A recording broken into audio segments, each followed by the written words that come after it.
Good morning students. तो आज हम लोग जीव विज्ञान यानी 10वीं के जीव विज्ञान के हम लोग दूसरे अध्याय में श्वसन चैप्टर को देखेंगे। और श्वसन चैप्टर में आज हम लोग पौधों में श्वसन के बारे में जानेंगे कि पौधे में श्वसन किन क्रियाओं के द्वारा होता है। आप लोगों के सामने बोर्ड पर दिख भी रहा होगा कि पौधे में श्वसन विसरण के क्रिया द्वारा होता है। पौधे में श्वसन विसरण के क्रिया द्वारा होता है। वह विसरण की क्रिया है जिस क्रिया के द्वारा पौधों में श्वसन होता है। साथ में हम लोग ये भी जाने कि पौधे के श्वसन अंग में सहायक अंग यानी पौधे में वे कौन कौन से सहायक अंग हैं जो श्वसन के क्रिया में भाग लेते हैं।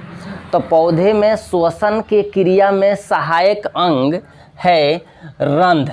एक नंबर में आप लोग को दिख रहे हैं कि पौधों में श्वसन की जो क्रिया होते हैं तो श्वसन के क्रिया में सहायक है रंध्र। ये रंध्र आपके पत्तियों में होता है। रंध्र कहाँ होता है? पत्तियों में। जो पेड़ पौधे की पत्तियां होती है उन पत्तियों में रंध्र होता है और उस रंध्र को ही हम लोग छिद्र कहते हैं। क्या कहते हैं? छिद्र कहते हैं। तो एक नंबर पहला है पौधों में सहायक जो अंग है, पौधों में श्वसन में सहायक जो अंग है वह रंध्र है जो पत्तियों में होती है। दूसरा, पौधों में श्वसन होता है, उस श्वसन में सहायक दूसरा अंग है वह है वातरंध्र। ये जानिए वातरंध्र कहाँ पाए जाते हैं। तो वातरंध्र तने के त्वचा पर कहाँ पाए जाते हैं? तने के जो त्वचा होते हैं जिसको हम अंग्रेजी में बार्क कहते हैं या उसे हम छाल कहते हैं। उस छाल में क्या होता है, यानी बहुत ऐसे पौधे हैं जिनके तने श्वसन की क्रिया में सहायक होते हैं और उससे तने पर जो छिद्र होते हैं, जो बार्क पर छिद्र होते हैं उसको हम लोग वातरंध्र कहते हैं। क्या कहते हैं? वातरंध्र। अब तीसरा हम लोग देखेंगे कि पौधे में जो श्वसन की क्रिया होती है तो श्वसन के क्रिया में और कौन सा अंग है? तो तीसरा अंग है मूल रोम। क्या? मूल रोम। आप लोग जानते भी होंगे ये जो मूल रोम है यह पौधे की जड़ों में होती है। कहाँ? पौधे की जड़ों में। पौधे की जड़ों में जो मूल रोम होती है वह मृदा से जल, खनिज, लवण को अवशोषित करती है और यह पौधों के श्वसन के क्रिया में मूल रोम मुख्य रूप से सहायक होती है। ये था पौधों में श्वसन। अब हम लोग देखेंगे पौधों में श्वसन के बाद हम लोग ये भी देखेंगे कि जंतुओं में श्वसन कैसे होता है। हम लोग जंतुओं में श्वसन देखें तो आप लोग के सामने लिखा हुआ है कि जंतुओं में श्वसन है। तो जंतुओं में श्वसन की जो क्रिया है इसमें 3 अंग महत्वपूर्ण रूप से भाग लेते हैं। जंतुओं में श्वसन में 3 अंग मुख्य रूप से भाग लेते हैं जिसमें पहला अंग होता है जिसको हम लोग श्वास नली कहते हैं। क्या कहते हैं? श्वास नली, जिसको ट्रैकिया भी कहा जाता है। क्या कहा जाता है? ट्रैकिया। ये भी आप जान लें कि श्वास नली, ट्रैकिया यह किन जीवों में श्वसन के रूप में मुख्य भूमिका निभाते हैं? तो वे है टीडा, तिलचट्टा आदि।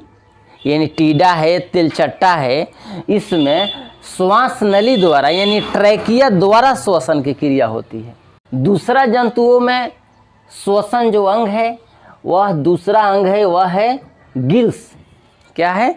गिल्स, जिसको गल्फर भी लोग कहते हैं या गल्फरा भी कहते हैं। तो दूसरा जंतुओं में श्वसन अंग है वह है गिल्स और यह गिल्स मुख्य रूप से मछलियों में पाए जाते हैं। यानी जिन जीवों में गिल्स पाए जाते हैं वो मुख्य रूप से गिल्स द्वारा ही श्वसन की क्रिया करते हैं।